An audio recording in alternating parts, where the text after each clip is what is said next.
Drivers, start your engines! I guess that's the thing, it can be such an emotional roller coaster because you're tied into this more than just a paycheck. It's more a labor of love or else no one would do it because you don't make nearly enough money for the hours you put in. It can be crushing or it can be on the top of the world. And as soon as you do start winning something, then that's the dragon you keep chasing. So unlike a hard drug, like it doesn't, the feeling of winning is the same every time. It's super exciting. You're always chasing it.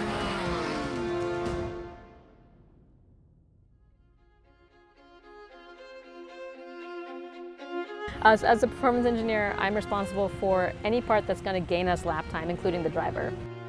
I also look at chassis behavior and I work with the lead engineer to help him make decisions on setup and what direction to go with the car.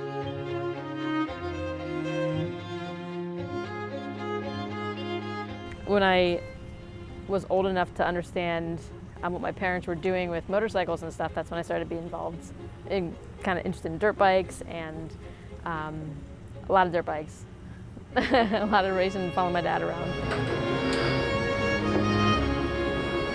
I had no idea about four wheels at all. I was all about two wheels. All through high school and everything, I'm like, oh, you know, two wheels are the best. And then talked to my dad, it's like, well, I want to get into motorsport somehow because I followed my dad around the racetrack. He's like, Kate, I think there's more money in four wheels. So I'm like, all right.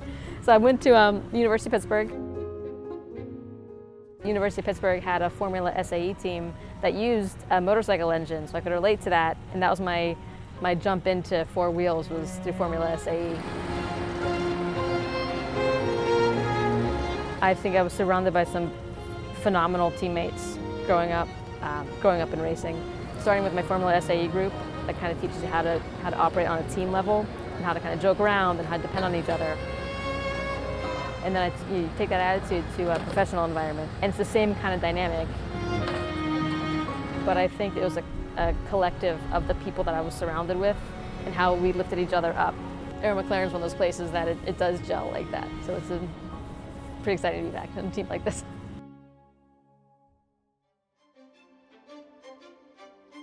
So I work with Pato specifically on his driving line, on where he's weak and where he's strong to competitors.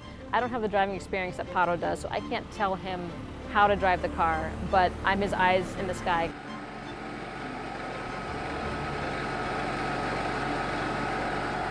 This is the track walk, and it's our only opportunity of the weekend to actually be on the surface at the same time. And we discuss issues that we had the previous year. We identify where we were weak and where we were strong, and kind of remember where we were, what did we do on track that put us in that position, or what can we possibly improve. Going to my fourth year with Pato, and you start to learn how to speak the other person's language, and just like I have to do with my race engineer and with my systems engineer, I learned how they communicate. But with Pato, it's a lot of trust. It's more of a game of psychology than it is engineering. That white line is also a race sender, which is your transponder has to go over that specific white line. If it does not go over that white line, you have a drive-through penalty, and that will destroy your race. Doesn't matter if you're leading by 15 seconds. You're going straight to the back if you have a drive-through. I need him to hear my voice and know that what I'm saying is what he needs to try. He shouldn't need to question it. Because we're taking a longer track distance, actually going a little bit wider, if that's going to change anything. Got it. Give it a shot, but I mean, like your killer in one and your killer on the exit of one, I don't want to screw that up. Okay. Right?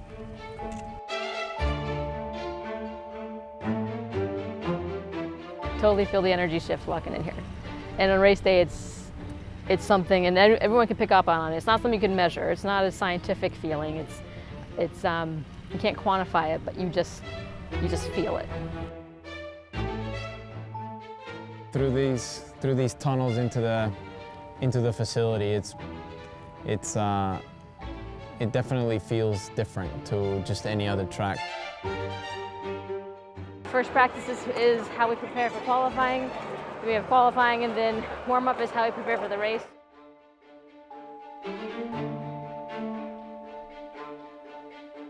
The goal is to be the fastest, is to be on pole.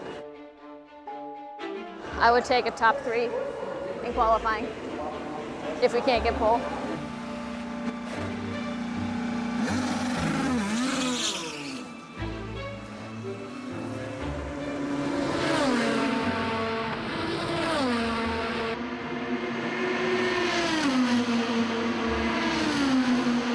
one still gets another lap award now to the top. Here we go, using all the track and more. 30 seconds to go and one more lap to go. Box.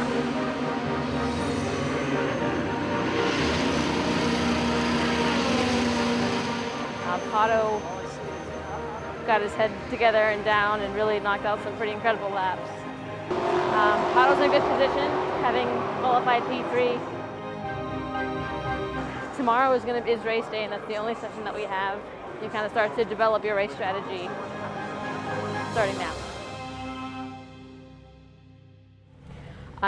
Absolutely, Pato can win. I have 100% faith in him. I think he's one of the best drivers in this field. I think he can do, his reaction time is phenomenal. His insight's phenomenal, his racing's phenomenal. 100%, I believe, in Pato Award.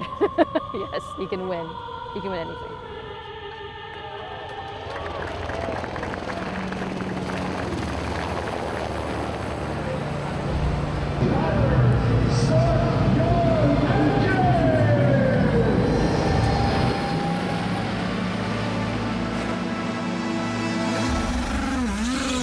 Let's go racing in Indy. This is the Gallagher Grand Prix.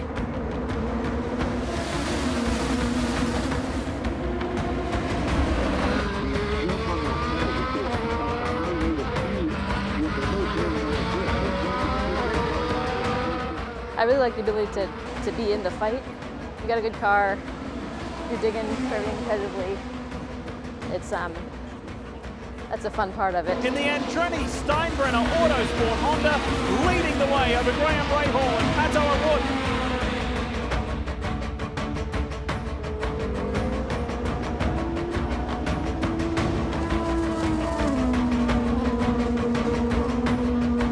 Laps to go, 5 miles to determine the winner of this Gallagher Grand Prix.